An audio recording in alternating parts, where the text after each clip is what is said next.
Si Anton ay isang mahusay na engineer. Kilala siya sa pagiging workaholic. Para sa kanya, ang pagbibigay ng marangyang buhay sa kanyang asawang si Elena at anak na si Lea ang pinakamataas na anyo ng pagmamahal. Dahil dito, madalas siyang wala sa mga mahahalagang okasyon, birthday, school play o kahit simpleng hapunan. Isang gabi, habang nagmamadali si Anton para sa isang mahalagang presentation kinabukasan, tumatawag ang kanyang asawa.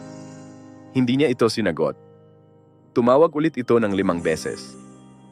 Sa inis ni Anton, nag-reply siya ng, "Busy ako, Elena. Huwag mo muna akong istorbohin sa maliliit na bagay. Importante ang ginagawa ko para sa kinabukasan nyo."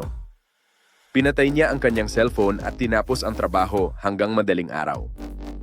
Pag-uwi niya kinaumagahan, hindi luto ang almusal at tahimik ang bahay. Nakatanggap siya ng tawag mula sa kanyang biyenan. Habang papunta siya sa ospital, doon lang niya nalaman, ang pagtawag ni Elena kagabi ay dahil isinugod ang anak nilang si Lea sa emergency room dahil sa mataas na lagnat na nauwi sa kumbulsyon. Hindi namatay si Lea, ngunit nagkaroon ito ng komplikasyon na nangangailangan ng mahabang gamutan.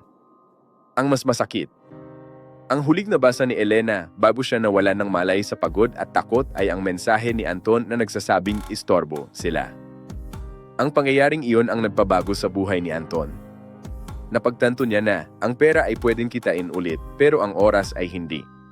Pwedeng kitain ulit pero ang oras ay hindi. Na pagmamahal ay hindi nasusukat sa laki ng bahay, kundi sa presensya sa oras ng pangangailangan. Iniwan ni Anton ang kanyang high-pressure job at lumipat sa isang kumpanya na mas malapit sa kanila, kahit mas maliit ang sweldo. Ginubol niya ang bawat bakanting oras para alagaan si Lea at bawiin ang tiwala ni Elena. Ang pinakamalaking pagkakamali ay ang pag-aakalang laging may oras pa. Madalas nating pinapahalagahan ang mga bagay na material kapalit ng mga taong hindi naman magtatagal sa tabi natin kung hindi natin alagaan. Huwag hayaang ang isang isent na mensahe ng galit ang matinhuling alaala ng iyong mahal sa buhay.